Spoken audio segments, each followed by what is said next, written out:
mais ça a frôlé le suicide. Oui, c'est pour ça, ce qui est plus surprenant, moi, c'est pas tellement que les pouvoirs politiques soient inertes, parce qu'ils sont soumis à tellement de problèmes, ou que les industriels, de toute façon, c'est leur rôle de vendre, donc eux, ils Voilà, ils sont là pour vendre. quoi. C'est surtout les médecins. C'est ça qui est incompréhensible. Comment un médecin qui a toute la culture biologique, scientifique, pour comprendre tout ce qui est écrit là, et ne fasse pas l'effort. Parce que moi, quand je suis tombé sur l'aspartame, je ne vais pas chercher. Je vous dis, vous voulez savoir coca, mentos, aspartame, et tout de suite, il y a la maladie de Rumsfeld, on tombe tout de suite sur tout ça. La maladie de Rumsfeld. Il faut vraiment le vouloir pour ne pas tomber là-dessus. Voilà. Alors, les médecins, je pense qu'ils ça leur arrive quand même d'être sur Internet. On imagine qu'ils ont Internet. Mais ils ont trop de malades, ils sont débordés, professeur. Non, mais parce ils sont censés aussi suivre les médicaments, ils sont censés se maintenir au courant. Et donc, moi, ce qui me surprend beaucoup, parce que moi, je ne suis pas médecin, je suis chimiste. Donc, moi, je soigne personne. Par contre, j'alerte sur les dangers. Ça, je dis, attention, ça, c'est pas bon. Mais si j'étais médecin, moi, je ne sais pas, je commencerais par à tous mes patients dire arrêtez l'aspartame. De toute façon, c'est très simple. Si vous soupçonnez un lien avec l'aspartame, comme il suffit d'arrêter. Vous coupez tous les produits à l'aspartame pendant 15 jours, 3 semaines. Si ça va mieux, vous avez compris. Si ça fait rien, c'est que vous avez un autre problème, et là, vous courez voir votre médecin. Mais tout le monde peut faire ça, d'arrêter de consommer des produits et de voir si la santé s'améliore. Parce que l'aspartame, on a l'impression qu'il se cache, enfin le glutamate, ils sont un peu partout. On a l'impression d'être cerné avec ces produits, puisque vous présentez vous-même des vidéos avec, vous dénoncez régulièrement ces produits. Moi, l'histoire, c'est pas dénoncer, c'est donner accès à la vérité aux consommateurs. Les adolescents, quand je vais les voir dans des lycées, ah non, madame, on adore les chewing-gums, non, on adore ces chips, pas que c'est mauvais, non. Vous leur montrez un paquet de bonbons, ils tremblent, ils sont là. Mais attendez, mais j'en mange pas, moi. Comment ça, vous mangez jamais de bonbons, madame Gouget? Et comment vous faites? Je fais c'est de la gélatine pure, des colorants cancérigènes, des salsides et des arômes. Pourquoi j'irais manger ça? Ah bon? Mais on adore ça. Ben oui, mais c'est pas parce que c'est bon au goût que c'est bon pour la santé. Mais ils ont du mal à comprendre. Vous montrez un paquet de... Vous savez, ces chips en tube, là, en carton, là. Vous montrez ça à des enfants de 8 ans, ils tremblent. Le tube, il est vide. Ils sont complètement drogués à ça, c'est vraiment considéré comme de la drogue. Là, c'est un autre problème, c'est que, on peut en parler un petit peu, parce que c'est important, il faut que les gens le sachent, c'est qu'on a un trou dans le cerveau au niveau du comportement alimentaire. Un trou qui est lié à une combinaison de sucre, de graisse et de sel. C'est-à-dire que si vous mettez dans les aliments une certaine proportion de sucre, de graisse et de sel, on a fait des études sur des rats, les rats mangent jusqu'à éclater, c'est-à-dire que on n'a plus cette barrière de satiété. Ouais. Et tous les industriels le savent. Quand vous ne pouvez pas résister au paquet de chips, parce que vous avez tous eu un paquet de chips, c'est parce que la composition en graisse, sucre et sel est calculée pour tomber dans ce trou qu'on a dans le trouble du comportement. Donc des études très sérieuses qui ont montré ça. Et tous les industriels le savent. Donc c'est pour ça que vous trouvez toujours des graisses, du sucre et du sel. Et après, on vous rajoute des arômes, des additifs. Donc la solution, elle est simple, c'est qu'il faut boycotter, si on veut avoir une bonne santé, et si on est préoccupé entre les liens entre nutrition et santé, il faut acheter ces produits soi-même et revenir à un mode de cuisine traditionnel. Est-ce qu'on peut avoir quand même l'exigence des pouvoirs publics On peut, mais comme il y a toute cette inertie, il faut quand même prendre des devants. Parce que les gens qui achètent les boîtes de chips, ils ne pensent pas, savent pas. Non, ils ne savent pas, c'est pas leur faute. Je suis claire là-dessus. Je n'accuse pas le consommateur ni les enfants. Ils ne sont pas informés, alors qu'ils y ont droit à cette information. Je n'accuse pas les consommateurs. J'accuse les autorités sanitaires et les gouvernements qui sont au courant, qui ne mangent pas ce que les enfants mangent ou ce que vous mangez, et qui se frottent les mains par conflit d'intérêt, par pression, par x, y raison. Et ça, c'est pas normal. Parce que les consommateurs ne sont pas au courant, donc on mange. Quand on arrive à 90 kilos, à 10-11 ans, on va dans un centre, je ne dis pas les noms, il y en a plein des cliniques comme ça, pour maigrir, on y reste 3-6 mois, c'est souvent des familles monoparentales avec des mamans qui cuisinent plus, qui font plus les courses. Et l'enfant, le médecin en chef de la clinique, conseille aux enfants obèses de boire des soda light à volonté. L'enfant, la jeune fille a 18 ans, elle rentre chez elle, papa, maman, le médecin chef, il a dit soda light à volonté, ils en achètent 12 bouteilles, ils en donnent à la petite sœur de 9 ans. Mais c'était l'année dernière. Mais comment est-ce possible que les médecins, voilà, c'est là où je vous dis, il y a un problème. Il y a un problème. Mais là, c'est la question qu'il faut poser aux médecins. Alors, moi, je connais quand même pas mal, je suis en relation avec pas mal de médecins, je peux vous dire qu'il y en a quand même beaucoup qui sont au courant. Voilà. Et qui, effectivement, ne font rien. Mais c'est au cas par cas, c'est-à-dire ils font ça dans leur cabinet, mais ils sont relativement isolés. En général, ils sont homéopathes, ils sont dans ce qu'on appelle des médecines plutôt alternatives. Ils ne sont pas des prescripteurs d'antibiotiques et des choses comme ça. Donc c'est une petite communauté qui est au courant. Et donc si vous avez la chance de tomber sur ces médecins-là, ils vous le disent tout de suite. Arrêtez l'aspartame, arrêtez le glutamate. Moi j'ai vu des médecins généralistes m'acheter des chewing-gums, qui n'étaient pas au courant. Mais le problème, voilà, c'est quand on va à l'hôpital, voilà, où là on est dans une médecine donc, qui est déjà beaucoup plus ce qu'on appelle une médecine dure. Et là, effectivement, on voit des comportements, mais la seule boisson qu'on va avoir dans l'hôpital, c'est de l'eau. Le corps n'a besoin que d'eau, il n'a pas besoin de soda. On apporte des sachets de ça aux diabétiques sur le plateau repas à l'hôpital. Dans les maisons de retraite, les diabétiques qui ont eu des jambes coupées, tout ça, et un fauteuil roulant, s'ils n'ont pas leur dosette tous les jours, ils deviennent fous. Donc ils sont en maison de retraite parce qu'ils ont mangé ça pendant 25 ans, il leur manque un pied et une jambe, mais il faut leur donner leur dosette tous les jours. Donc après, bien sûr que c'est Alzheimer, Parkinson, etc., c'est des millions de cas, les chiffres sont hallucinants.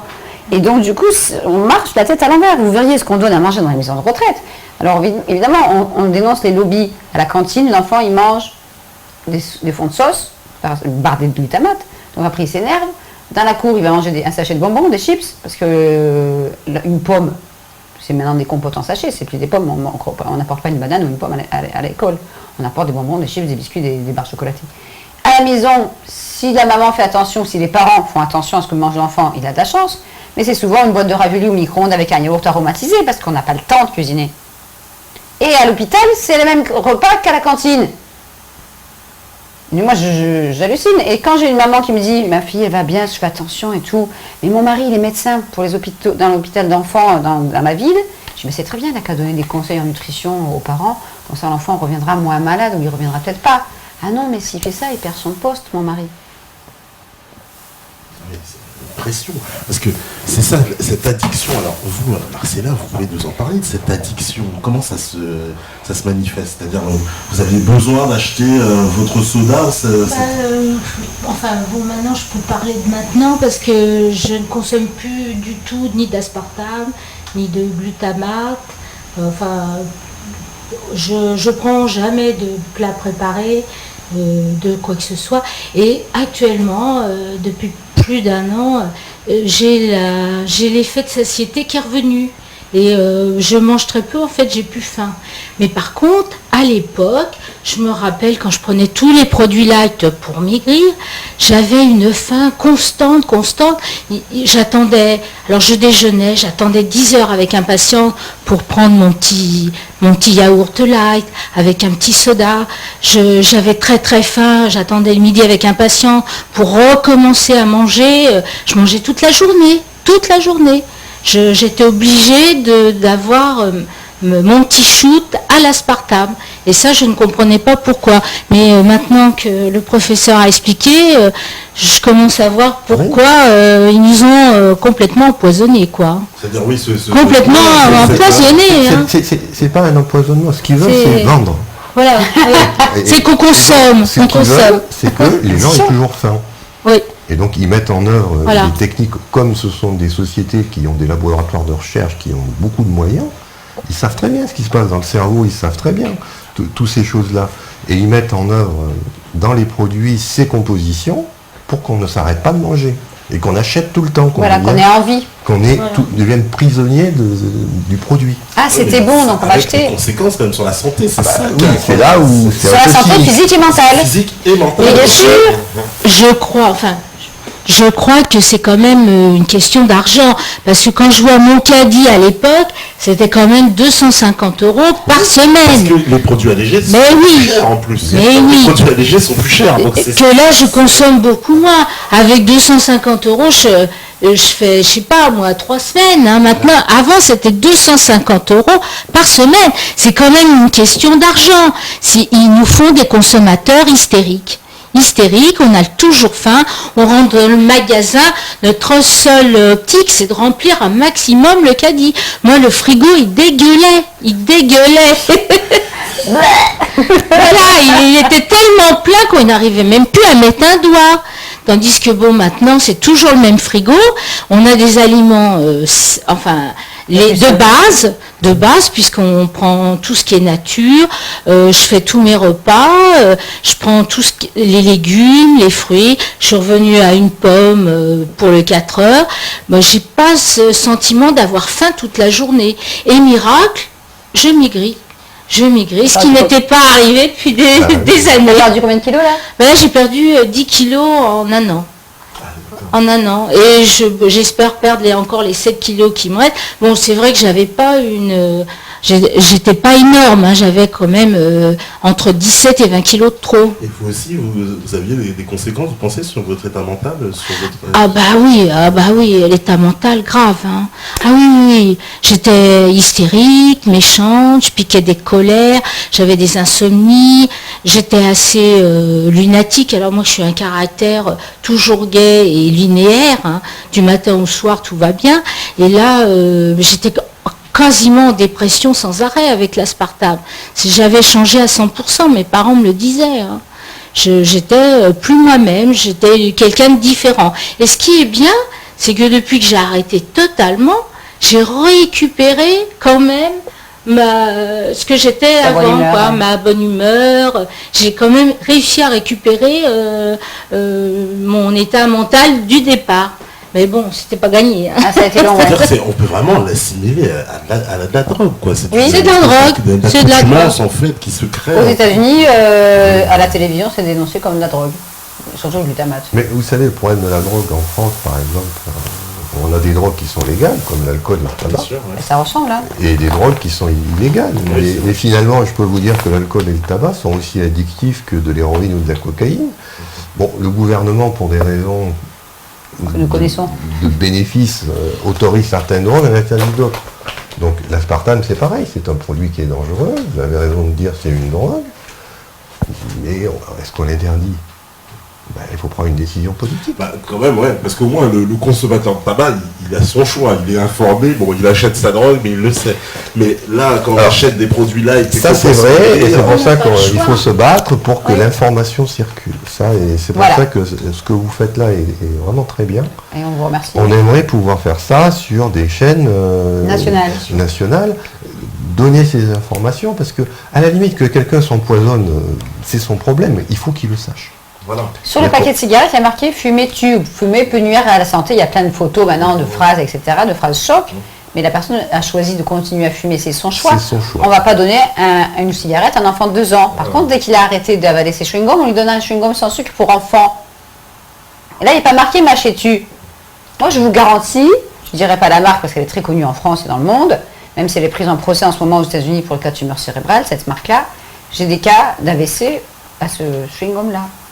Et de plus en plus tôt. Si vous allez sur Google et vous tapez AVC du nourrisson, il y a des bébés qui font des AVC avant la fin de la grossesse dans le ventre de leur mère ou à la naissance. Et on ne va pas chercher les causes. Parce que la mère a consommé les chewing-gums. Alors moi j'ai vu malheureusement de mes propres yeux des enfants de l'aspartame, notamment cette année, j'étais dans un train, il y avait un bébé qui dormait dans les bras de sa maman. Et comme il était très joli et qu'il y avait papa, j'ai donné ma carte en disant « Tenez madame, vous aurez plein d'informations sur la nutrition. » Ah merci. Puis l'enfant il dort. Alors elle me dit qu'est-ce qu'on fait pour un système immunitaire qui affaiblit? Alors je dis c'est pour vous. Elle me dit non, c'est pour mon bébé. Il a 1 an, il dort. Je dis ah bon, mais qu'est-ce qu'il a? On vient de lui trouver une tumeur à l'œil. Putain, non, c'est pas vrai quoi. Et ma première question, parce que j'en ai eu d'autres cas, je fais est-ce que vous avez consommé des chewing-gums sans sucre pendant la grossesse? Ah bah oui, c'est sans sucre. Donc le bébé se réveille, il ouvre ses beaux yeux bleus, il a déjà du sang qui commence à envahir l'œil parce que c'est là qu'il y a la tumeur. On touche à l'enfant là, on touche à un bébé, pas à une personne âgée qui a Alzheimer après 25 ans de sucrète. Je veux dire, j'ai mis ma main dans ses cheveux bouquets, j'étais là, mais j'aimerais tellement tout annuler, arrêter le temps et puis faire partir la tumeur. Et elle me dit, mais on m'a pas dit que l'aspartame c'était dangereux pendant la grossesse. Qu'est-ce que vous voulez faire? J'ai une grand-mère qui m'a dit qu'elle a une petite fille qui est née avec 3 tumeurs au cerveau. Ça vient pas du téléphone portable pendant 10 ans ou de X produits. Des bébés qui naissent avec des tumeurs au cerveau. Donc si vous voulez en savoir plus, malheureusement, vous allez sur YouTube. ou sur Google, pardon, et vous tapez Demain j'irai mieux. N'achetez pas de DVD parce que c'est un film réalisé en Belgique pendant 18 mois sur que des enfants atteints de tumeurs cérébrales de 15 mois à 20 ans. Et dans ce film, vous verrez, il y a un extrait sur Google, c'est Victor, un petit garçon qui a eu une tumeur au cerveau, qui va rentrer chez lui. Bon, il est peut-être décédé ou vivant aujourd'hui, je ne sais pas. Et sa maman lui apporte ça à boire. Et le professeur qui est dans la vidéo, je l'ai appelé. Je lui ai dit, que vous pensez-vous d'aspartame? Ah, j'ai des doutes, en 2010. Le film était 2008. Je dis, vous avez des doutes, professeur? Vous êtes bilingue, j'ai acheté le DVD. Vous n'êtes pas au courant? Donc voilà, et on se retrouve avec un service hospitalier, mais il y en a sûrement plein en France, avec des bébés, des adolescents, des enfants, des adultes, avec des tumeurs cérébrales à répétition. Et les neurologues, moi j'essaie de les informer, je leur parle des sources scientifiques, etc. Peut-être qu'ensemble on pourrait avoir plus de poids, je ne sais pas. Ils ne veulent pas savoir, oui, il y a plus de tumeurs au cerveau parce qu'on sait mieux les détecter. Alors que dans Faux sucre, vrai scandale, le professeur Bléloc, ancien neurochirurgien, explique bien que c'est pas parce qu'il y a de meilleures technologies pour la détecter, c'est parce que l'aspartame a été introduite sur le marché. C'est quand même aberrant. Et que la dégradation de la phénylalanine en dicétopéperazine provoque ce type de tumeur cérébrale. C'est pour ça qu'il y en a de plus en plus depuis 1983 aux États-Unis. Mais en France, le message ne passe pas. On a mis les Français dans un espèce de bocal d'aquarium géant. On met un couvercle dessus, nager, consommer, allez-y, les petits poissons. On nous fait croire qu'en fait, les produits sont contrôlés, qu'il y a des agences sanitaires qui veillent à leur sécurité. Bon, maintenant, on s'aperçoit que c'est pas le cas. On n'est pas si bien protégé que ça, même pas du tout, j'ai envie de dire. Puisque voilà, quand même marché là, c'est quand même la témoin de.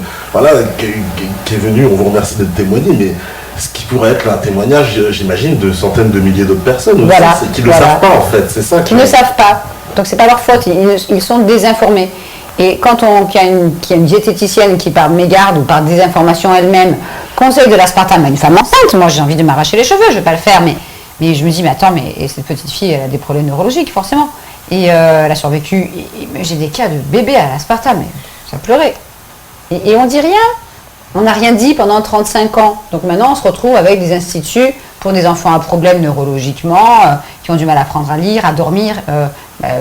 Il y a des enfants qui ne dorment pas, parce que la maman a pris de l'aspartame pendant la grossesse, ils ne dorment pas jusqu'à 7, 8 ans, 10 ans, 15 ans, ils ne font pas leur nuit. Comment voulez-vous? Mais en plus, ces substances, on pourrait s'en passer. Et elles fait. T'as réussi. Voilà, on peut s'en passer. Oui, sans problème. Même les industriels. Ah non, justement. Enfin, hormis l'intérêt économique. Parce que eux, ils ne peuvent pas s'en passer, parce que vous imaginez pas ce qu'amènent tous ces additifs en termes de, justement, on va jouer sur votre paresse. C'est-à-dire que vous n'avez pas le temps de faire la cuisine, mais on va vous proposer un produit. Vous allez le faire. Moi, quand je fais ma cuisine, par exemple, je me fais un repas complet en un quart d'heure. Mais encore faut-il avoir un quart d'heure. Faut-il prendre un quart d'heure pour cuisiner? Si je n'ai que 2 minutes, je n'aurai pas le temps de préparer mon repas.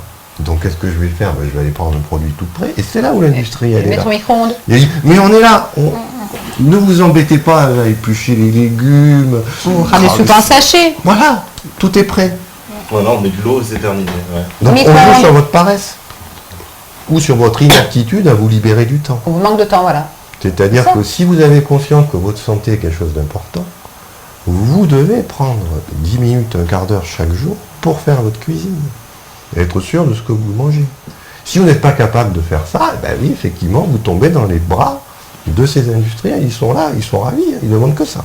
Mais ils ne pourraient pas, c'est là, nous faire une soupe qui, voilà, pareil, mais sans... Ça coûterait trop cher. Ah, ça coûterait trop cher. Voilà. Puis ça aurait plus de goût. Est-ce que vous savez combien il y a de milliers d'arômes aujourd'hui? Arômes naturels, arômes artificiels, on a retiré le mot, il n'y a plus arôme artificiel, ça fait peur. Donc on met arôme tout court, au pluriel.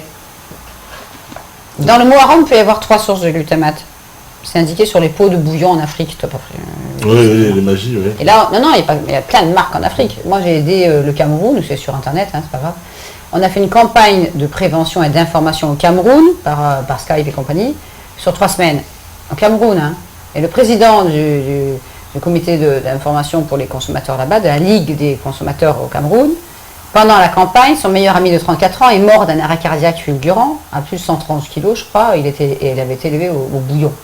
C'est-à-dire qu'on se retrouve avec des populations africaines, et j'ai déjà fait une conférence sur l'obésité en Afrique aussi, à Paris, Et donc on se retrouve avec des gens, souvent illettrés, c'est pas leur faute, qui trouvent que c'est à la mode de cuisiner avec ces bouillons. Il y en a plein des marques et des sous-marques. Au Sénégal, c'est un énorme problème. Il y a de plus en plus d'obésité, de cancer, d'AVC, d'arrêt cardiaque, de pathologies graves. Et ça a été lancé comme alerte par un scientifique au Sénégal, qui a eu des pressions, bien sûr, qui m'avait contacté il y a 4 ou 5 ans. Et là, là pendant la campagne cet été au Cameroun, ce jeune homme de 34 ans est mort d'un arrêt cardiaque. C'était le meilleur ami du président de l'association. Donc il n'y a pas de fumée sans feu. Je veux dire, on arrête le glutamate et l'aspartame, on maigrit, on retrouve ses esprits, on retrouve la santé comme Marcella. Et là, on est en France, là-bas, on est au Cameroun. Et c'est des millions d'Africains qui deviennent obèses. Donc il y a même eu au Congo un moment, c'était sur Internet, des femmes qui voulaient faire grossir le popotin, qui ont pris des bouillons d'une marque connue en cube, là, qui les ont malaxés en forme de suppositoire pour les mettre dans les fesses. Mais c'est pas une blague, hein. C'est un scandale dans ce pays. Non, mais on marche sur la tête. Et au Sénégal, j'ai des lecteurs de 17-18 ans qui savent lire et qui font des études, on leur dit, tu cuisines pas avec ça, t'es pas à la mode. Voilà, je vais vous expliquer avec les bouillons ce qui se passe. C'est que, il faut bien voir qu'on est pris dans ce qu'on appelle un web. C'est-à-dire que, est-ce que vous pouvez aujourd'hui acheter du poisson avec des arêtes ou de la viande avec des os? Parce que c'est comme ça qu'on faisait les bouillons avant. C'est vrai. On cuisinait le poisson, on mangeait la chair, on gardait les arêtes pour les mettre avec des aromates, et on faisait cuire ça à feu pendant des heures pour sortir le collagène, pour faire ce fameux bouillon qu'ensuite on réutilisait. Mais pour ça, il faut des arêtes. Vous avez des arêtes aujourd'hui? Ah, ben non, depuis l'arrêt. On n'achète que des filets. Oui. Pareil, vous pouvez faire les bouillons avec des os de viande. C'est-à-dire que vous achetez la viande avec l'os, vous mangez la viande comme toujours, et puis qu'est-ce que vous faites de l'os? Au lieu de le jeter, vous le faites bouillir pendant 12 heures, 24 heures à feu doux, pour là aussi sortir le collagène et faire ces fameux bouillons de viande, qui sont excellents, où il n'y a pas de glutamate, qui sont goûteux, c'est vous qui avez mis les herbes, mais il faut avoir des os. Il n'y a plus de... Vous voyez comme quoi on est pris dans... Tout ça c'est calculé, je veux dire, c'est pas par hasard si on désosse les viandes et si on enlève les arêtes aux poissons. C'est pour que si vous voulez faire des bouillons, vous soyez obligé d'aller vers ces produits. Mais les restaurateurs n'ont plus le droit de faire des bouillons. Donc on leur impose des poudres de berlin-pimpin dans les cantines, dans les restaurants. Et là, c'est Xavier de Namur ne me dénigrera pas. Il estime qu'il n'y a plus que 20% des restaurants où on mange du fait maison. Et ce chef cuistot se bat. Il a participé au film et créé le film La République de la malbouffe pour dénoncer tout ça et pour retourner à une cuisine traditionnelle dans les restaurants en France. Je vous rappelle que la France a été connue pendant des années pour être le pays où on mangeait le mieux au monde. Oui.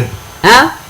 Donc je ne dis pas qu'il y a des mauvais cuisiniers, il y en a qui font de leur mieux pour faire encore des plats traditionnels et de qualité. Mais ça, ils ne courent pas les rues. Parce qu'on leur a imposé des normes. Tu d'œufs, donc des œufs en bouteille, en tube. Les pâtissiers, des fois, ils ne mettent pas de la confiture d'abricot diluée avec de l'eau chaude pour faire briller les gâteaux. C'est du shellac, c'est une poudre en seau. Shellac, c'est le E904, je vous laisserai lire. Et donc le gâteau, il brille. Sauf qu'à la boulangerie, et ça j'ai fait des recherches avec un institut de pâtisserie à l'étranger, j'ai été voir avec quoi on les force à cuisiner. Le gâteau, il est fait sur place, c'est de la vente à emporter. Donc vous n'avez pas la liste des ingrédients à la boulangerie. Vous allez au supermarché, le gâteau, il brille, parfait aux framboises par exemple. Et là, sur le couvercle en plastique transparent, il y a une étiquette blanche avec un tout petit noir, une encre un peu illisible, les ingrédients, mais il faut déchirer l'étiquette pour ouvrir la boîte. Et là, vous avez une panoplie d'additifs alimentaires, mais c'est de la folie. Donc pour faire un gâteau aux framboises avec du violet sur la couleur de la framboise, on va mettre un colorant rouge, un colorant bleu pour faire le nappage. La framboise, elle est où? Elle est là pour décorer. C'est un amalgame d'additifs, plus le shellac et compagnie, mais là vous avez les ingrédients au supermarché, mais pas chez le boulanger. Donc il y a des boulangers qui se battent pour faire de la pâtisserie traditionnelle avec une vraie crème pâtissière, pas un mélange de colorants, d'algues et de choses comme ça, en poudre, parce que c'est plus ou moins imposé ou c'est plus pratique. Non, donc les gens ne savent pas ce qu'ils mangent. Là je peux encore vous indiquer pourquoi on en est à ces comportements-là. C'est que tous les problèmes... Pourquoi on interdit actuellement des nourritures aux gens de cuisiner eux-mêmes, en fait, de prendre ces produits-là? C'est pour des problèmes de contamination bactérienne. Ouais. C'est-à-dire qu'on a peur que les gens, dans la restauration collective, attrapent un staphylocoque, enfin, une bactérie. Et pourquoi il y a des bactéries? Parce qu'on a des produits qui sont hydratés. Partout où vous avez des produits qui sont hydratés, qui sont tous les produits naturels, ils ont cette capacité de moisir, de faire du développement bactérien. Donc si vous voulez, entre guillemets, faire de la sécurité alimentaire, Si vous enlevez l'eau, toutes ces bactéries ne peuvent plus se développer. Et donc vous avez tous ces produits en poudre qui sont parfaitement aseptisés. Et donc c'est une garantie de sécurité bactériologique. Et c'est pour ça qu'on en revient maintenant, au lieu à prendre des produits frais qui ont des possibilités de contamination bactérienne, à mélanger des poudres avec de l'eau, parce que on récupère un peu la même chose et on l'utilise tout de suite, ça n'aura pas le temps de moisir. Voilà. Et donc on en arrive à cette consommation de produits industriels en poudre, lyophilisés. On retire l'eau des aliments pour pouvoir garder les substances plus longtemps. C'est un problème de conservation. On est presque condamné alors à les utiliser, parce que à moins de les forcer, alors c'est ça, est-ce qu'il n'y a pas moyen de les forcer à décrire, on va dire, une norme qui décrive, je sais pas, par exemple pour le bouillon, c'est comme ça, on ne peut pas rajouter autre chose. C'est pas, non, vous savez comment on force un industriel? Non, justement. Par un porte-monnaie. Oui. C'est-à-dire que si vous refusez d'acheter les produits qu'ils vous proposent, eux, ils cherchent à vendre. C'est pas le produit qui les intéresse, c'est les bénéfices. Ouais. Donc si on dit non à tel produit, ils trouveront un autre produit à vendre. Voilà. Ils en ont rien à faire de l'aspartame, de tout ça. Si un jour on interdit l'aspartame, il y aura autre chose. Oui, il faut voir qu'un industriel fonctionne comme ça. Lui, c'est le bénéfice. Les marges et bénéfices. Donc la seule façon de l'obliger à faire quelque chose, c'est de le toucher à son porte-monnaie. On a le droit de les boycotter publiquement, c'est interdit vous avez le droit, quand vous êtes au supermarché, de ne pas acheter le produit industriel. C'est ce que je fais. C'est ce que je fais. Supermarché, mais est-ce qu'on a le droit d'aller là et de dire, voilà, tel produit, ça... Nous, on a le droit. Là où c'est grave, c'est que dans les collectivités, la restauration collective, il y a un règlement qui les oblige à acheter ça, pour des problèmes de sécurité bactérienne dont je vous ai parlé. C'est là où c'est grave. Parce que eux, ils n'ont pas le choix. Ils n'ont pas le choix. Parce que s'ils contreviennent à la règle, c'est la fermeture de l'établissement, pour des raisons sanitaires. Donc c'est là où vous voyez qu'effectivement, nous, en tant que consommateurs individuels, on a le choix, on a le moyen de pression, mais pas la restauration collective. Parce que moi, quand j'entends ce que vous me dites, j'ai l'impression que les industriels, on sait qu'ils ont quand même des lobbies très puissants. Le lobby agroalimentaire, c'est le plus puissant en France. Voilà. Et c'est très bien expliqué dans un excellent documentaire qui était passé à peu près 2 ans à la télé, qui s'appelait Les Alimenteurs, avec des petits dessins animés. Et on voyait plein d'interviews, je n'imitais pas, mais c'est pas grave, d'anciens ministres de la Santé ou de l'Agriculture ou de l'Alimentation, qui transpiraient des fois sous les questions. Et à la 43e minute, parce que les conflits d'intérêts sont bien dénoncés avec les noms des sociétés et compagnie, et à la 43e minute, on a un expert français très connu qui s'appelle Pierre Menneton, qui a été poursuivi en procédure pour avoir dénoncé le sel, et qui dit clairement, à peu près à la 43e minute, il n'y a pas de ministère de la Santé en France. C'est clair. Il a le mérite de le dire, c'est qu'il doit en avoir marre quand même. Je l'ai déjà côtoyé il y a un putain de temps. Mais il dit, et plus tard, il dit, mais il y a le ministère des Finances et du Budget. Pour qu'un scientifique médiatique comme ça dise devant des caméras qu'il n'y a pas de ministère de la Santé en France, c'est qu'il y a un problème. À quoi sert le ministère de la Santé? J'aimerais bien avoir des réponses. Parce qu'ils sont censés quand même être... Oui. Ils devraient être sensibles à tout ça, le ministère de la Santé, mais Bien ça ne sûr. semble pas les préoccuper. C'est là qu'on se demande, est-ce que il y a une, on va dire, une influence de ces lobbies? Bien sûr. Faire de la politique. Hein. Ouais, c'est ça, c'est après... Dans ce film, Les Alimenteurs, on voit bien que l'emploi prône sur la santé des consommateurs. On préfère favoriser l'emploi au sein de ces sociétés que la santé du consommateur. Mais moi, j'explique aussi aux gens, vous avez le pouvoir d'achat et le pouvoir de non-achat. Quand on regarde le film de Colin Serrault, Solution locale pour un désordre mondial, à la fin du film, il y a un économiste brésilien qui explique bien que c'est nous les patrons. Il faut se réapproprier ce pouvoir. On a le pouvoir du porte-monnaie. Donc, qu'est-ce qui se passe aujourd'hui? Mon livre est en plusieurs exemplaires dans différents pays, notamment en Hollande, où on a dépassé 165 000 exemplaires. Donc, les Hollandais sont plus réactifs, étant bilingues et compagnie, et écrivent très facilement aux industriels pour dire « je veux plus de glutamate, je veux plus ça, je veux plus ça ».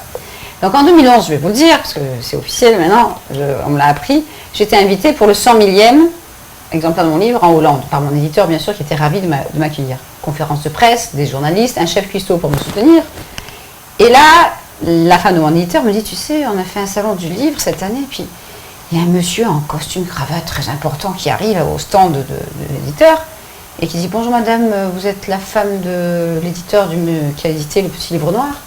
Alors elle dit oui. Il dit, je travaille pour Unilever. vous allez me crier dessus. Parce que dans ce livre, sans me le dire, ils ont mis la liste des marques qui contiennent du glutamate ou de l'aspartame. Pas en français, hein, surtout pas.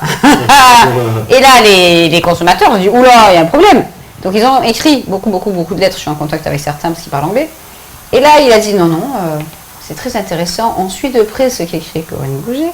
Ça va nous permettre de changer nos recettes. Donc c'est quand même quelque chose d'inespéré. Il n'y a pas que, parce que j'ai rencontré il y a 2 semaines quelqu'un dans un train qui travaille pour une société qui fait des colorants plus naturels et qui m'a dit, oui, des fois on fait référence à votre livre. Donc il y a des industriels qui se penchent sur ce que j'écris, chose que j'en suis très honorée. Si ça peut les aider à faire mieux et à proposer des produits plus sains et pas neurotoxiques aux consommateurs, tant mieux. Il faut créer ce lien entre consommateurs et industriels qui ne savent des fois pas ce qu'ils font. Parce que je connais quelqu'un un boucher, il vend des échines de porc emballées sous vide dans une sauce, mais il reçoit la sauce avec le E621. Il ne sait pas ce que c'est. Donc il met E621 sur l'étiquette. Moi je l'appelle, il me dit, ah ben non, je ne savais pas. Mais sa sauce, il la reçoit déjà avec cet additif, donc il est obligé légalement de marquer sur son étiquette E621, même s'il ne sait pas ce que c'est.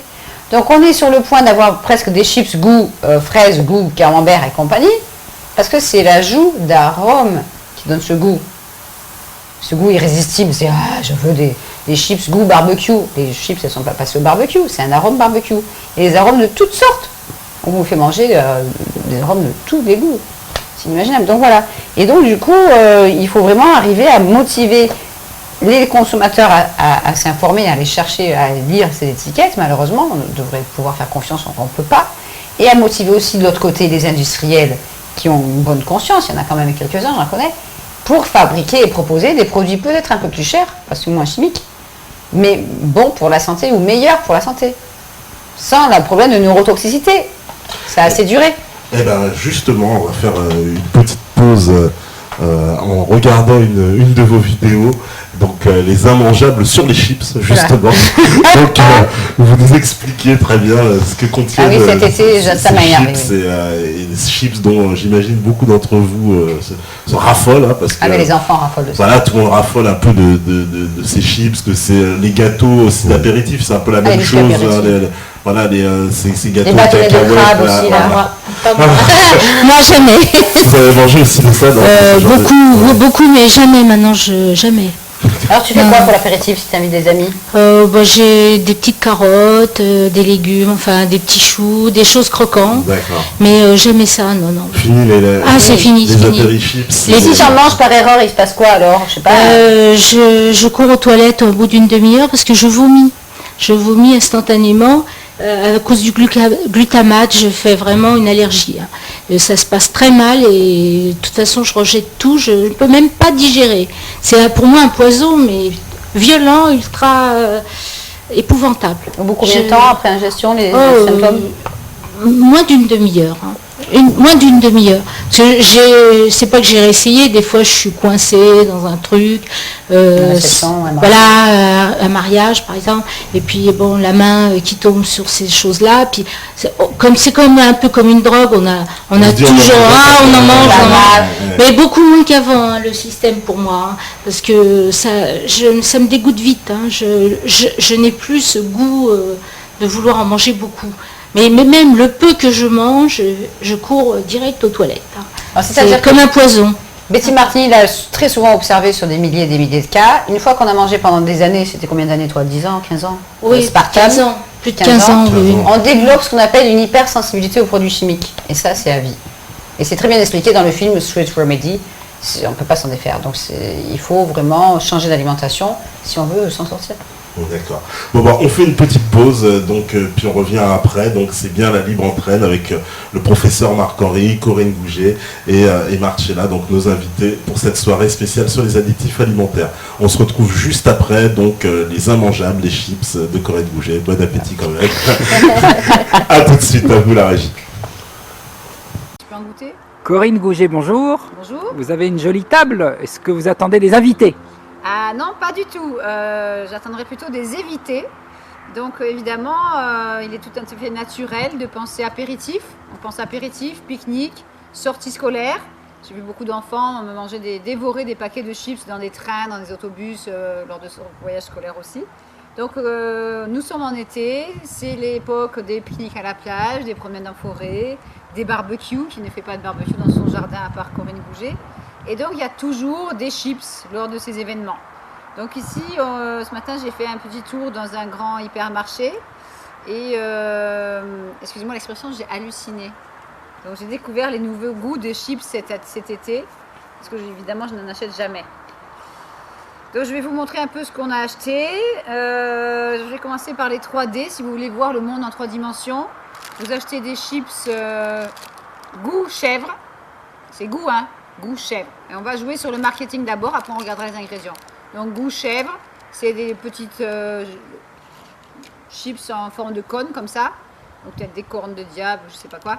Et donc on mange ça et après c'est censé être une recette de qualité. Grâce à son expertise, la marque vous propose des recettes produites à base d'huile de tournesol pour encore plus de plaisir. Donc ces petits cônes de maïs uniques, si croustillants et tellement bons, donneront du relief à vos apéritifs grâce à leur forme originale en 3 dimensions. Je vous garantis qu'au bout de 25 minutes, c'est vos neurones qui voient le monde en 3 dimensions. Alors ici, on a des chips que les enfants adorent. Les Monster Munch. Goût barbecue, goût. D'accord? Ne croyez pas, les enfants, que ces chips sont passés au barbecue, loin de là. Donc là, on a des missions. Ta mission, capturer tous les Monster Munch. Donc moi, ma mission, c'est de vous expliquer ce qu'il y a dans ces chips pour vous éviter certains problèmes de santé. Donc je suis l'auteur du livre Additifs alimentaires danger pour ceux qui ne le connaissent pas. Vous pouvez le trouver en plusieurs langues, en Italie, en Espagne, en Roumanie, en Hollande et en France bien sûr. Vous pouvez soit le commander en librairie, soit l'acheter sur mon site santéendanger.net dans la rubrique boutique. Donc du coup, il y a tous les additifs à l'intérieur et notamment, on va parler ici des différentes sources de glutamate monosodique dont je parle après le tableau sur plusieurs pages avec la liste des effets secondaires. Donc ça sera page 125 et vous avez 2 pages d'effets secondaires, page 129 et 130. Donc ici nous parlions aussi des Monster Munch où il y a 15% gratuit par lot de 2. Donc on vous vend des sachets par 2. Pourquoi? Parce que le glutamate monosodique, qui est un exhausteur de goût largement utilisé dans toutes les chips ici, favorise l'appétit. Donc ça trompe les papilles gustatives, et ça monte directement dans le cerveau et ça dit mange-moi, mange-moi, mange-moi, mange-moi, mange-moi. De nombreux adolescents et adultes en France et dans le monde entier sont accros à ce genre de produit. Si vous allez sur YouTube et que vous tapez la vérité sur le glutamate monosodique, vous verrez un petit film de 13 minutes qui est passé en 1991 à la télévision aux États-Unis et qui n'est surtout pas passé en Europe à la télévision. Et à l'époque, déjà en 91, on voyait déjà des chips de ce monsieur à moustache qui vendait déjà des soi-disant chips au goût irrésistible. Donc aujourd'hui, j'ai vu une jeune fille de 14 ans à peu près qui a pris cette boîte à la main. Bien sûr, ça donne envie. Il y a marqué extra, saucy barbecue. Donc c'est soi-disant encore barbecue avec beaucoup de sauce, avec des couleurs violettes attirantes. Et vous remarquerez encore que les ingrédients sont écrits en tout petit en plusieurs langues derrière. Ici, on a quelque chose quand même d'assez extraordinaire. C'est des chips saveur wasabi. J'ai jamais vu ça. Donc vous remarquerez que c'est très vert sur le devant, sur l'emballage du moins. On dirait des feuilles de salade à citron P. Donc c'est vert clair. Et effectivement, on voit qu'il y a marqué un apéritif. On peut manger une poignée de chips avec 5 olives et un verre de jus de tomate. Le problème, c'est qu'une fois que vous aurez mangé une poignée de chips saveur wasabi, vous aurez envie d'en manger une deuxième poignée, jusqu'au paquet. Je ne sais pas si à la caméra on peut voir, mais ces chips, elles ne sont pas vraiment vertes. Donc le wasabi, je ne sais pas d'où ils sortent. Elles sont légèrement vertes, mais loin d'être vertes, comme sur le paquet. Alors on regardera les ingrédients, bien sûr. Tout ça, c'est du marketing. À l'huile de tournesol, subtilement relevée. Faut pas rigoler. Saveur wasabi subtilement relevée. Ces chips saveur wasabi apporteront une note d'exotisme à vos apéritifs. Alors l'exotisme, c'est l'exhausteur de goût. Ici, on a des chips extraordinaires. Je vous déconseille d'en donner à vos enfants, à moins que vous souhaitiez transformer vos enfants en extraterrestres. Ça, c'est assez efficace. Donc les extraterrestres goût jambon fromage. S'il y avait marqué au jambon et au fromage, ça voudrait dire qu'il y a du jambon et du fromage dans les chips.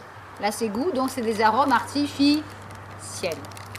Donc là, c'est pas cher et ça rapporte gros. Ça rappelle un petit peu les monstres, n'est-ce pas? Mais là, vous ne transformerez pas votre enfant en monstre, mais en extraterrestre.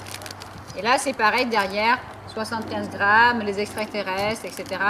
Valeur nutritionnelle. Cet emballage contient 3 portions.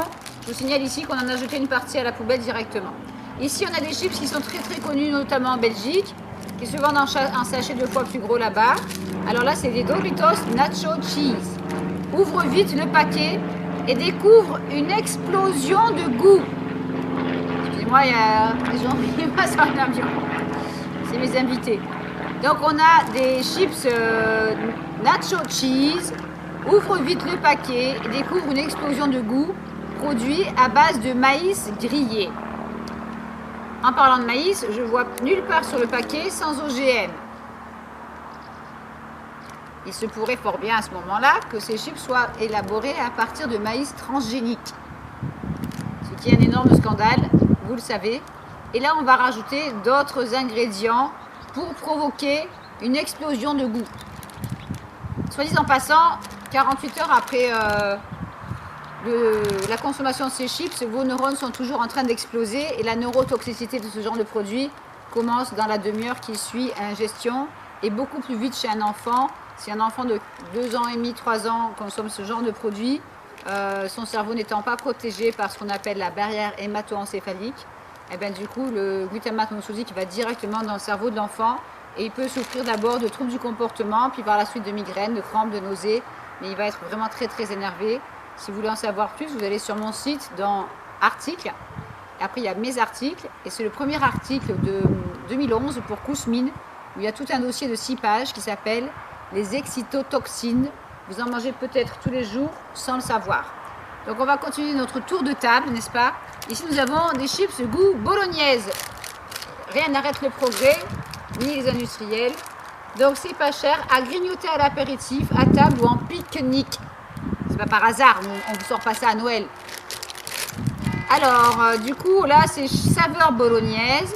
Il n'y a rien du tout de bolognaise là-dedans. Et on va lire les ingrédients tout à l'heure. Vous remarquerez en passant que ça a presque tous la même couleur, dans les jaunes orangés. Et c'est très croustillant. Ici, nous avons une petite délice qui s'appelle Rings Saveur Oignon. Ce genre de friandise est très très connu en Angleterre depuis des années. Et donc, on dirait effectivement des rondelles d'oignons frites dans de l'huile. Sauf que de l'oignon, il n'y en a pas beaucoup là-dedans. Donc, c'est très rigolo, avec des petits visages qui rigolent. Et on met produits soufflés à base de maïs et de blé, goût oignon. Donc, maïs probablement transgénique, il faudrait faire analyser. Du blé, donc du gluten, pour ceux qui sont allergiques, on pourra éviter. Et on vous dit que la diversité des produits de cette marque vous permet de varier votre alimentation et vous aide à construire votre équilibre nutritionnel. Corinne Gouget, elle en a marre. Elle en a vraiment ras-le-bol. C'est pas possible de lire ça. Donc là, puisqu'on est sur ce sachet, je vais vous apprendre à pouvoir discerner les différents noms du glutamate monosodique qui sont au nombre de 30 à 40 environ. Ingrédients, semoule de maïs, 64%. OGM ou pas, je vous laisse le deviner. Huile de palme, c'est carrément marqué. Farine de blé, donc du gluten. Poudre d'oignon, 5%. Donc là-dedans, vous avez un tout petit peu de poudre d'oignon. Son de blé, 3,8%. Sel, assaisonnement aromatisé. Là, j'insiste. Pendant des années, sur ce genre de produit, on le voit encore peut-être sur cette boîte, il y avait marqué exhausteur de goût, glutamate monosodique. Aujourd'hui, depuis à peu près 1 an, les industriels ont changé un petit peu la donne en modifiant leur vocabulaire. Alors, on met assaisonnement aromatisé pour ne pas mettre exhausteur de goût, n'est-ce pas? Entre parenthèses, arôme. Donc, ça peut être 1 à 3 fois du glutamate monosodique caché sous le mot arôme. Sel, on s'en doute. Poudre de yaourt. C'est même pas yaourt en poudre, c'est de la poudre de yaourt. Poudre d'oignon, dextrose, matière grasse laitière, lactose, ça c'est le sucre du lait qui va provoquer aussi l'addiction, sucre. Et là, on a la famille complète.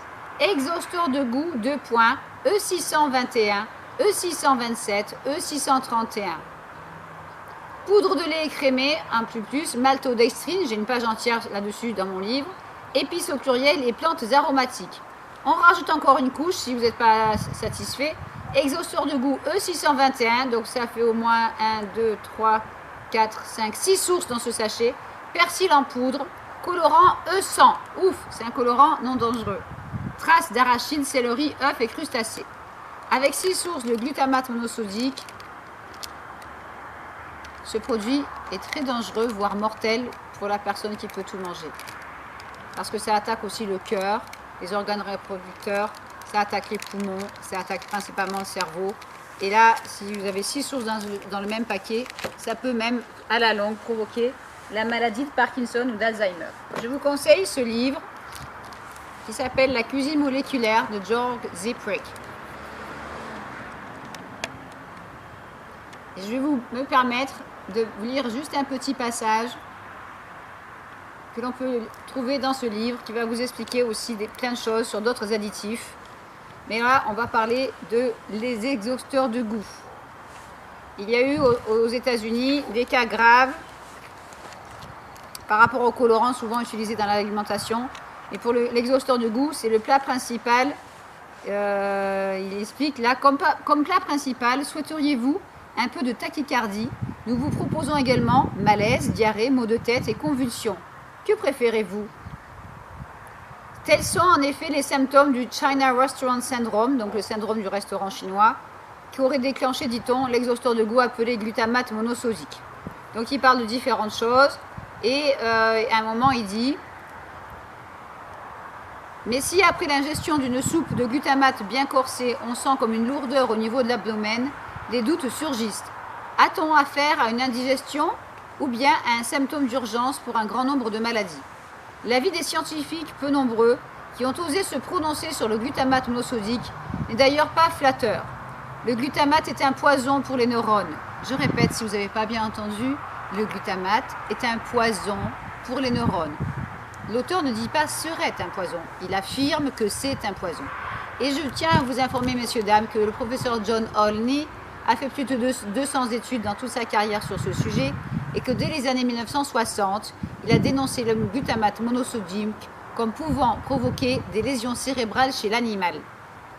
Il y a plus de 40 ans, cet expert, spécialiste du cerveau aux États-Unis, a expliqué que si on laissait de grandes quantités de glutamate monosodique dans l'alimentation industrielle, nous assisterions à une épidémie mondiale d'obésité et de diabète. Nous y sommes. John Olney est toujours en vie. Vous pouvez le voir dans le film Notre poison quotidien, gratuitement sur Internet. Donc du coup, il parle de certains experts. Et il y en a un qui dit: le glutamate donc est un poison pour les neurones, avertit Konrad Bayreuther, professeur à l'université de Heidelberg.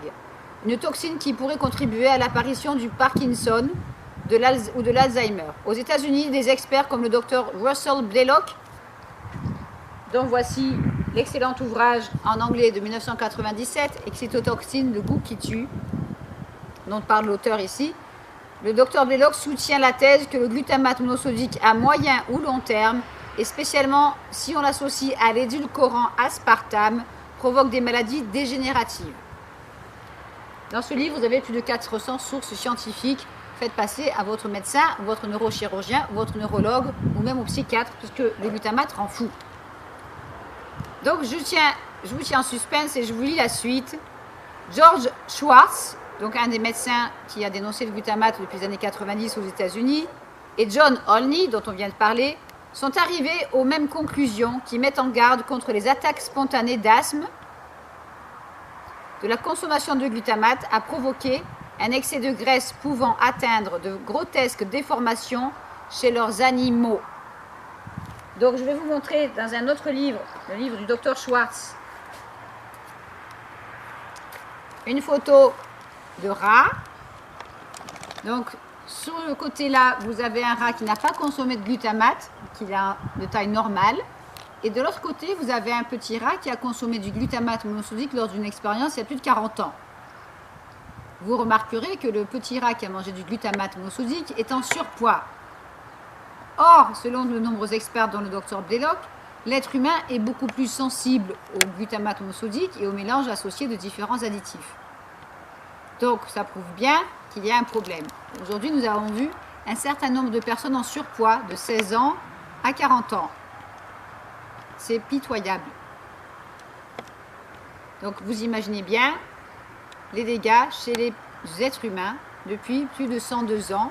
Et le souci, c'est comme le disait le docteur Bleok dans une conférence, c'est que depuis 102 ans, 1909, les quantités de glutamate monosodique ont été multipliées tous les 10 ans par 2 ou par 3. Donc on se retrouve avec une population de plus en plus malade, avec de plus en plus de maladies de Parkinson. Pour ceux qui ne savent pas cuisiner, ils utilisent des plats en boîte dont on parlera dans une autre vidéo. Et donc du coup, dans ces plats en boîte, comme dans ces petites chips là, on se retrouve avec 5 à 6 sources de glutamate monosodique différents qui, une fois mélangés, vont avoir un effet exponentiel au niveau cérébral. Donc si on se tourne vers des petites choses comme ça, c'est des petites boules goût fromage. Ça coûte à peu près 30 ou 40 centimes le sachet. Et là, on recommence semoule de maïs, sûrement transgénique, mais on ne va pas le mettre. Huile de palme, assaisonnement aromatisé, chapelure, farine de blé, sel, poudre à lever, E503, lactosérum en poudre, sel, farine de blé, arôme, donc poudre de fromage, exhausteur de goût E621, 627, 631, chlorure de potassium, sucre, maltodextrine de pommes de terre, anti-agglomérant E501, huile de palmiste, acidifiant E330, colorant E100, colorant E160C. Vous comprendrez bien que ces petites boules snack goût fromage sont un mélange de produits chimiques dignes de la cuisine moléculaire décrite par notre ami journaliste Jörg Siegfried. Donc le but de ces exhausteurs de goût, c'est de vous provoquer une addiction et surtout d'en racheter et de finir le paquet. Plus les pathologies qui sont liées. Donc migraine, vertige, nausées, ballonnement, crise de rage, crise de limite schizophrénie. Donc si je continue à lire ce chapitre, l'arsenic, lui aussi, est un produit complètement naturel, lance Schwartz. Par exemple, à l'encontre du lobby du glutamate, il expliquait que certaines personnes réagissent davantage au glutamate qu'à l'arsenic. Voilà plus de 20 ans qu'aux États-Unis, les producteurs d'aliments pour bébés ont volontairement renoncé aux exhausteurs de goût. Donc ça, c'est à moitié vrai parce qu'ils ont promis de retirer l'exhausteur de goût des aliments pour bébés, mais ils ne l'ont pas vraiment fait puisqu'ils ont simplement changé le nom. Quand vous achetez des petits pots pour bébé, souvent il y a marqué arôme poivre, arôme cannelle. Parce que le poivre et la cannelle, ça coûte plus cher. Et le but des industriels, même pour les bébés, c'est d'économiser de l'argent. Je vous en supplie, les futurs parents ou les jeunes parents, faites vous-même vos purées de légumes ou de fruits pour vos enfants, sans arôme et avec de la vraie cannelle, du vrai poivre si vous voulez, ou du vrai sel. Mais en fait, en général, on ne met pas trop d'épices pour des bébés. Donc du coup, reste à savoir si cette auto-restriction est simplement sincère ou si les producteurs ont craint qu'une plainte collective d'enfants malades ne leur coûte des millions, au cas où l'on réviserait l'opinion médicale autorisée. On sait que le glutamate stimule la salivation, il ouvre l'appétit. Plus on en consomme donc, plus on en mange et forcément plus on grossit. On sait que les lobbies du glutamate constituent un sponsor puissant. Plutôt que dans le football ou les concours culinaires, ce lobby préfère investir ses millions dans des études scientifiques dont les conclusions sur la fiabilité de ces produits lui seront favorables. Je vous laisse lire la suite quand vous aurez envie, car on en parle aussi de la présence de cet additif dans les cantines scolaires, ce qui sera un autre sujet pour une autre vidéo. Donc là, c'est le livre de 1990 du Dr Schwartz, où il explique aussi tous les symptômes du glutamate monosodique, entre obésité, migraine, crise de colère, ça peut aller jusqu'au divorce selon lui, parce que beaucoup de couples ont cuisiné avec ça pendant des années et s'énervent. Ici, je vous montre un livre encore du docteur Hans Ulrich Grimm, et qui explique bien, aussi par rapport au glutamate monosodique, que ça affecte les neurones du cerveau. Le grondement des dieux, le glutamate, le goût qui peut tuer les cellules cérébrales. Donc il n'y a pas que moi qui en parle, il y a aussi d'autres auteurs. Je vous présente ici un livre qui va bientôt changer de couverture, qui est sorti cette année, The Man Who Sued the FDA. Et en photo ici, nous avons Jack Samuels, qui était une personne très connue concernant le glutamate monosodique, un Américain, et que j'aurais aimé beaucoup rencontrer. J'ai eu la chance d'être en relation téléphonique avec M. Samuels pendant 2-3 ans. Et il nous a quittés il y a à peu près 1 an et demi d'un problème cardiaque, après avoir passé toute sa vie en étant très allergique au glutamate monosodique. Donc Adrienne Samuels, son épouse et veuve, a écrit ce livre pour résumer leur combat sur 30 ans. Et maintenant, il va y avoir une nouvelle couverture qui s'appellera tout simplement « Ce n'était pas Alzheimer, c'était le glutamate monosodique ». Donc voilà. Je voudrais juste rajouter une petite phrase. Vous expliquer que vous avez droit à ces informations et que c'est même inscrit dans la Convention internationale du droit de l'enfant. Donc article 17 de la Convention internationale des droits de l'enfant du 20 novembre 1989, les États, donc les gouvernements, les États parties reconnaissent l'importance de la fonction remplie par les médias et veillent à ce que l'enfant ait accès à une information et à des matériels provenant de sources nationales et internationales diverses, notamment ceux qui visent à promouvoir son bien-être social, spirituel et moral, ainsi que sa santé physique et mentale. Je répète, ainsi que sa santé physique et mentale. Je vous garantis que tous ces produits contiennent plusieurs sources de glutamate monosodique et que ça affecte très rapidement la santé physique et la santé mentale. Je vous demande de bien vouloir donc faire la chasse aux additifs, de vérifier la composition. Le plus simple est de prendre des chips traditionnels où il y a pomme de terre, huile de tournesol, sel. Bien sûr que c'est gras, ça a été frit, on n'en mange pas tous les jours, c'est trop gras, il y a trop de sel. On peut en manger de temps en temps pour un barbecue, un anniversaire, une soirée. Mais surtout, évitez ces chips qui sont farcis d'additifs alimentaires, notamment de glutamate monosodique sous toutes ses formes. Car là, c'est vraiment très dangereux et ça peut entraîner aussi un AVC, un arrêt cardiaque, des maladies plus ou moins fatales et à long terme, Parkinson notamment, Alzheimer, des problèmes cardiaques, de surpoids et de comportement. Donc je vous remercie de votre attention. Je vais vous montrer ce que je vais faire avec ces chips. Je vais les mettre dans un grand sac poubelle et on va filmer le mélange de tous ces chips dans le sac poubelle. Bien sûr, j'ai acheté tout ça aujourd'hui pour vous les montrer car je sais que de nombreuses personnes verront cette vidéo et que ça pourra sauver des vies. Je vous présente un sachet de glutamate monosodique pur. Voici ce que vous mangez en 5 ou 6 exemplaires dans des petits sachets de choses comme ça qui coûtent 30 centimes. À vous de choisir s'il faut manger des choses comme ça à 30 centimes pour avoir perdu des centaines de neurones ou s'il vaut mieux être informé avant. Vous avez droit à cette information. Donc voici à quoi ressemble le glutamate pur. Et là, j'aime bien ce sachet, il y a marqué French Quality, qualité française. Et oui, il y a des usines de glutamate en France. Donc du coup, on vous vend ça en poudre blanche, comme du sel. Et on ne retirera pas ça des rayons ni du commerce. Donc à vous de lire les étiquettes avant de ressembler à un extraterrestre, à un monstre, ou de ressembler à avoir des yeux comme des rondelles d'oignon. Voilà, je vais mettre tout ça dans un sac poubelle et je vous dis à très bientôt et bon appétit.